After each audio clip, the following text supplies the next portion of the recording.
My wife was pregnant, but I couldn't even go to the supermarket because there was a time 7 years ago where I was full into my Kundalini and spiritual awakening process, where I was totally burned out from working hard, but also a lot of sitting on the couch meditating and looking at every possible sensation, doing all this shadow work, watching my ass off of YouTube videos, and also trying to be there for my pregnant wife.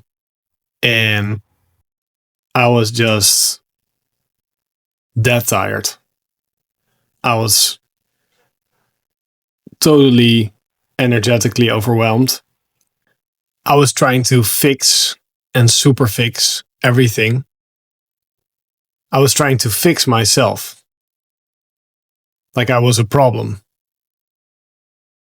I was doing that by doing a lot of meditation, inquiry, trying to forcefully look for every limitation or limiting thought or belief or feeling I could find.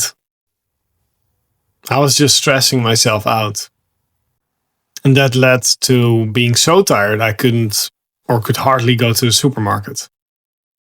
And this also had to do with the fact that I was eating bad, I was putting on weight, I wasn't exercising anymore. I was just overwhelmed with the whole pregnancy stuff and all the to-dos that accompany that. And I had such big resistance to to-dos and doing things in general. And my Kundalini was quite intense. A lot of kriyas, a lot of shaking. My wife was really enjoying this, by the way. No. It was an intense time. And I also woke up to having gluten intolerance, which was one of the explanations why I had low energy. And I had been eating gluten, but having a gluten intolerance for a long time. And when you've done that, it gets worse and worse. I didn't even notice that until I had awakening, where everything gets amplified and everything gets seen and everything gets bigger and all the feelings get bigger and all the sensations in the body get bigger. So at some point I knew that also something there was wrong, but my biggest thing was that I was energetically burning myself out by continuously working on myself and resisting just who I am and trying to not surrender in this process, not work with this process, not flow with this process, but do it myself, right? I was, after awakening, having a first awakening, clearly seen that you are carried, that you are okay, that you are loved, that you're feeling, that you don't believe your thoughts. I knew that my way forward was surrender, but I had such a hard time to surrender. I was just, my spiritual ego wanted to control everything, and mostly my process. So it went from being business focused and focused on personal development and optimizing my life. It went to optimizing Kundalini and the spiritual process and reading everything it could about that. And just this was my mind catching up, and I was having insight after insight and release after release, but it was so forceful. And I was freaking ungrounded because I was doing so much shadow work and so much meditation, and I just had this awakening. I had no idea what groundedness even was. I think I never even felt grounded before. This combination, I was just completely burned out at some point, where, like I said, going to the supermarket was just too much, even though the supermarket was super close by. I had to lay on the couch after that. After the supermarket with my wife, which was painful. What got me out of that was giving up, stopping, remembering that you can surrender, that you're already carried. And slowly from this place of surrender, I started to get a sense of this could be easy. It could do itself, maybe. I started to ask for help a little bit. Started calling with some teachers. I started doing some grounding practices because one amazing teacher told me about that. I started getting some energy back and I started doing some exercise, which helped me get more energy.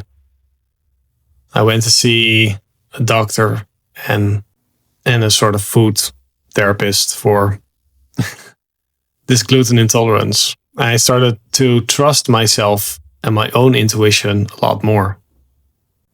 And that got me out of that because in the 6 years after that, every year I feel I'm getting more energy. I'm getting more insight. I have less Kundalini. And it's just been easier and easier and easier to the point where I feel that right now my process or what's left is just very low maintenance. And that's just very beautiful, where in a sense I feel normal again, but with all the knowledge of awakening, with all the seeing of awakening, with all the realization of non-duality, no self, etc., etc. So that's powerful. So if you're in this place of overwhelm, where you can't go to the supermarket or just feel so low energy, I want you to know that I'm here for you. And I can get emotional about that because I didn't know where to go. I didn't know what to do. I didn't know how to move forward. That's why I offer free calls. Everyone that has a free call leaves with new knowledge, with pointers I give them, with some next steps that they can follow. Because I've been there. I had a free call with this one coach who told me about grounding, who was patient enough to listen to my long ass story about myself and give me some real pointers. Not only where to look with deconditioning, not only to realize the nature of self, but also just how to live and have energy in the world and to stabilize.